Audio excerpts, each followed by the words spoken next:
Brasil, o desrespeito aos direitos fundamentais da criança é grave e merece toda a atenção das autoridades e da sociedade. Não faltam leis que garantam ao menor o direito a uma vida digna, com qualidade. A Constituição Federal, por exemplo, assegura a assistência social à criança e impõe como dever da família, da sociedade e do Estado a garantia desse direito. O Estatuto da Criança e do Adolescente é outro grande instrumento de proteção aos pequenos brasileiros. Por que então ainda testemunhamos cenas como estas que iremos mostrar agora no programa Inclusão? A dura e dolorosa realidade de meninos e meninas que vivem o drama do abandono nas ruas e nos abrigos. Alguns nunca mais voltarão para casa.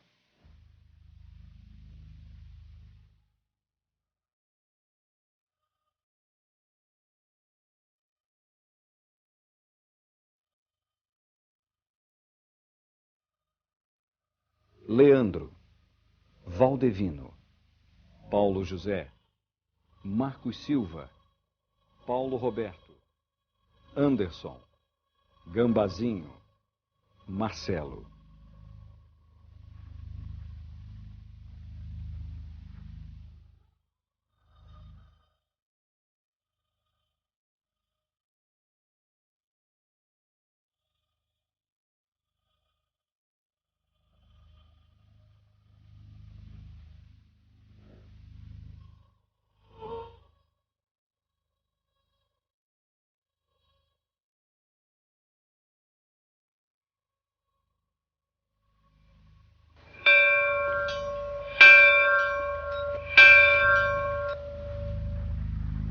Adolescentes barbaramente assassinados na madrugada fria do dia 23 de julho de 1993.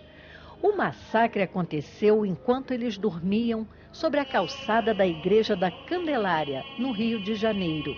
Todos moradores de rua, meninos que tiveram suas vidas roubadas, vítimas do abandono e da intolerância.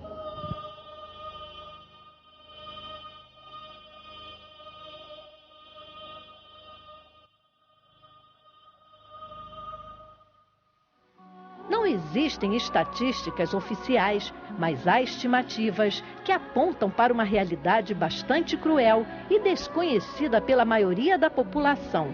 Hoje, no Brasil, milhões de crianças vivem nas ruas, em situação de risco ou de abandono. A maioria não sabe sequer o verdadeiro sentido da palavra família. Eu queria que minha família toda fosse reunida. Poucas têm a chance de crescer ao lado do pai, da mãe e dos irmãos. Desejo muito morar com a minha mãe. Desamparadas e solitárias, ficam sujeitas e expostas a todo tipo de perigo. Algumas são levadas para viver em abrigos. Por que você está aqui? Porque a minha mãe e meu pai morreram. E no abrigo permanecem por anos a fio. À medida que o tempo passa, diminuem as chances de serem resgatadas por alguma família ou entregues de volta aos pais verdadeiros. Eu tô com saudade da minha mãe, da minha família e das minhas irmãs. Estes são os filhos da pátria, crianças que sonham, sofrem e choram enquanto esperam por um lar. Meu nome é Ever, eu tenho 12 anos, eu queria muito que uma família me adotasse. Que tipo de família você gostaria de conviver? De pessoas felizes que me dessem respeito e carinho. Eu gostaria de ser adotada pela família boa. Por que você queria ter uma família? Porque eu nunca vi minha mãe. Algumas crianças foram esquecidas pela família. Eu vim parar aqui, tava eu e meu avô no ônibus, aí eu tava dormindo, aí meu avô, aí ele desceu, aí eu fiquei no ônibus dormindo, aí depois quando eu acordei, eu ia descendo. Aí depois pegou, quando eu ia descendo, o motorista falou assim, ô, não desce não, eu vou te levar ali no posto policial. Ele levou, quando chegou lá, o policial me levou para essas crianças. Dessas crianças eu vim pra cá. Seu avô deixou você sozinho no ônibus? Ele esqueceu de mim. Você ficou triste?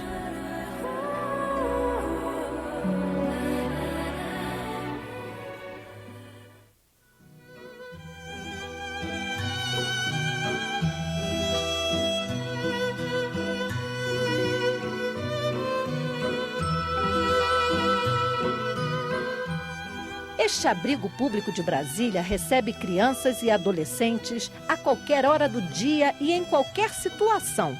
Hoje, quase 100 meninos e meninas tentam se adaptar à rotina do lugar. Frequentar a escola é dever de todos. Se alimentar na hora certa, também. Tanta disciplina estimula até os que fugiram de casa a querer voltar rapidinho para os braços da família. É o caso desta adolescente de 16 anos. Eu já fugi 8 vezes. Meu pai vivia falando pra mim, se eu não parasse, ele ia me entregar pro juizado. E eu não acreditava, né? Agora eu estou aqui. Isso foi um bom exemplo pra mim, né? Eu acho que Deus me deu esse castigo para poder eu aprender. Se arrependimento matasse eu já estava morta. Por maiores dificuldades que nós temos em casa, falta de dinheiro, mas a nossa casa é a melhor casa que tem pra gente ficar, porque nenhuma casa vai ser igual à nossa. A maioria destas crianças aguarda ansiosa a volta para casa. O trabalho feito aqui é para reintegrar cada uma delas à própria família, com os pais e os irmãos. Como é seu nome? Rafael, E o nome da sua irmãzinha? Raquel, E o seu? Mônica. Vocês são 6 irmãos, né? Cadê os outros 3? Tá pra escola. Quem é o mais velho? O Jonathan. Qual a idade de vocês? É um de 2, de 8, de 7, de 5 e de 10 e de 12. E vocês vão voltar com a mamãe para casa? Vamos O que é melhor, morar em casa com a mamãe ou no abrigo? morar com minha mãe, Por quê? porque lá nós tá perto dela. Estes pequenos já fazem planos para voltar depressa para casa e ficar com a mãe. Como é o seu nome? E o seu? Tailane. Thaís. Tainá. Vocês são irmãos? Samu. Os 4 aqui morando no abrigo? Aham. Já estão aqui há quanto tempo? 3 meses. Sua mãe vem visitar? Uhum. E você, quer voltar para casa? Eu quero. Nesta instituição, algumas crianças aguardam já há algum tempo pela tão sonhada adoção. Nós sabemos que, como aqui o maior número das crianças são no pré-adolescente e adolescente, é uma faixa etária muito difícil para adoção. Quando as famílias chegam aqui procurando orientação de como fazer para adotar uma criança, a primeira coisa, eles já nos colocam, eu quero uma criança até 6 anos.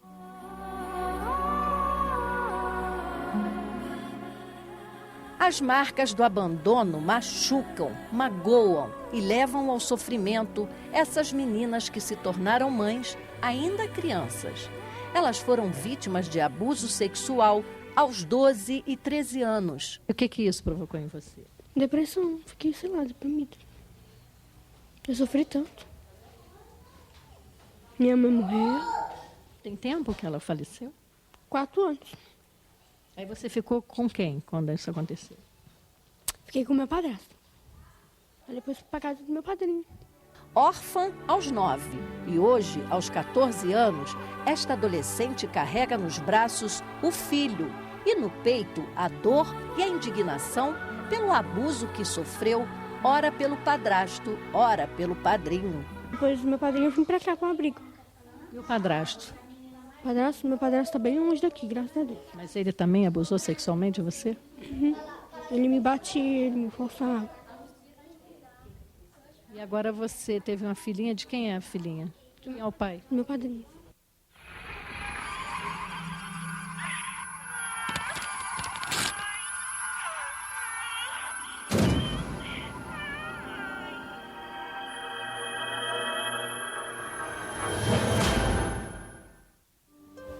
Se não vejo na criança uma criança, é porque alguém a violentou antes, e o que vejo é o que sobrou de tudo que lhe foi tirado. Essa que vejo na rua sem pai, sem mãe, sem casa, cama e comida, essa que vive a solidão das noites, sem gente por perto, é um grito, é um espanto. Diante dela, o mundo deveria parar para começar um novo encontro, porque a criança é o princípio sem fim, e o seu fim é o fim de todos nós.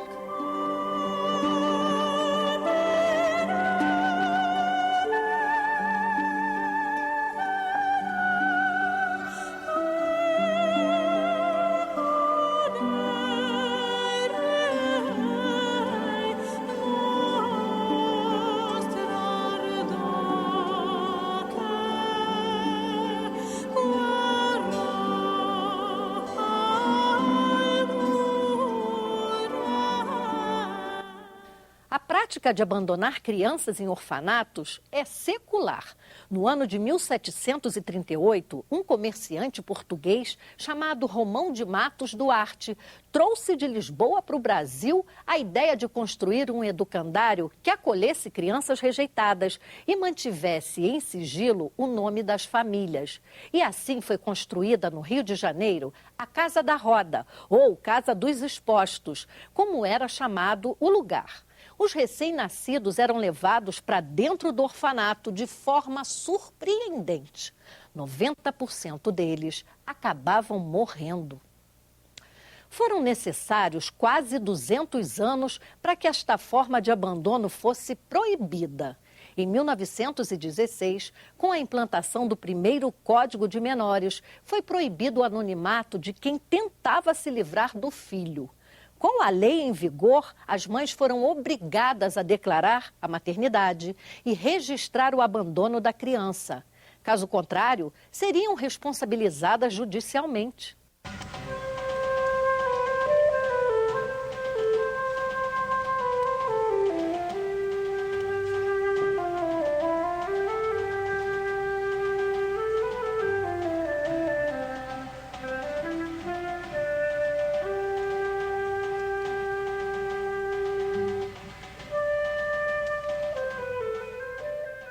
Era assim que funcionava um dos mais controvertidos e perversos métodos de incentivo ao abandono de uma criança no país.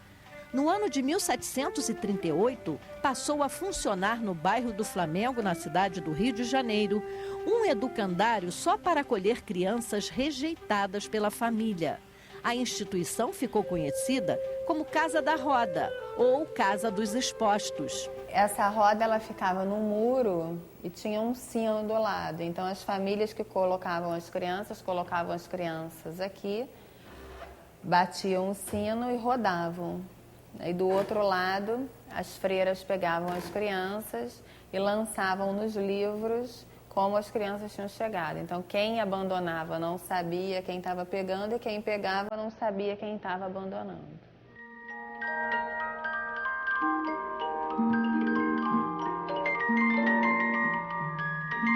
Os recém-nascidos, abandonados na Casa da Roda, eram considerados filhos do pecado. Historicamente, na época da Roda, as crianças deixadas aqui eram crianças os filhos proibidos, né? Crianças basicamente brancas, de olhos claros, que não podiam aparecer na sociedade.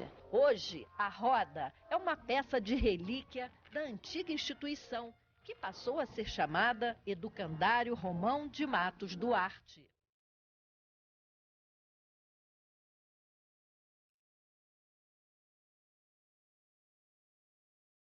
O Brasil ainda era colônia de Portugal quando a Casa da Roda foi fundada. Nesta época, não existia nenhuma lei que desse proteção à criança. Muitas foram abandonadas pelas mães que contavam com a garantia do anonimato. Esta atitude mudou o destino de muitas vidas. Assim que chegava ao orfanato, a criança ganhava uma nova identidade.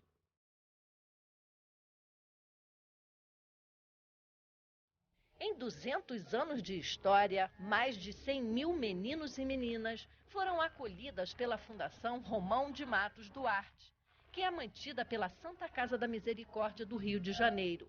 A instituição conta ainda com a ajuda de voluntários. Nós já recebemos visitas de muitas pessoas ilustres. As mais recentes foi da dona Bárbara Bush. Muitas figuras ilustres ainda nos visitam. E temos móveis doados por Santos Dumont, pela Princesa Isabel, porque aqui também foi a chácara da Princesa Isabel e do Conde D.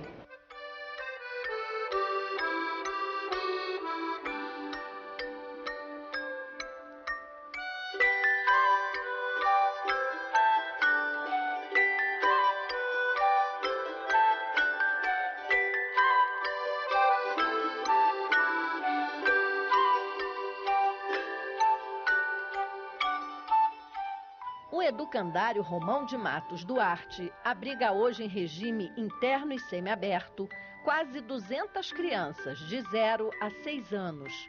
A maioria é fruto do êxodo rural. São filhos de pais imigrantes da região Nordeste. Atualmente, as crianças só podem ser encaminhadas para esta instituição por ordem dos conselhos tutelares e pelo juizado de menores. A Romão Duarte ela atende a 2 projetos.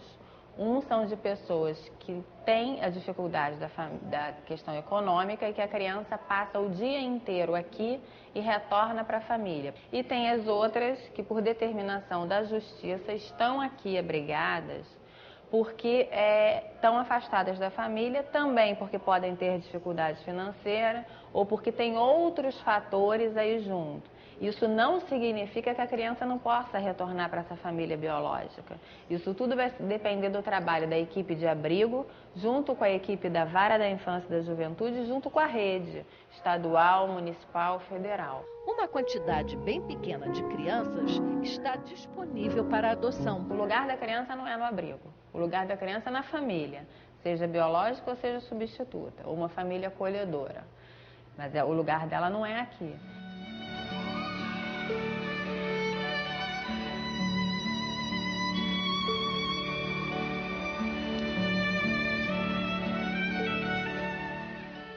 O terreno onde foi construído o educandário era de propriedade da princesa Isabel e do conde D. A Capela Real de Nossa Senhora das Graças, frequentada pelos 2 membros da família real, ainda conserva as características originais da época.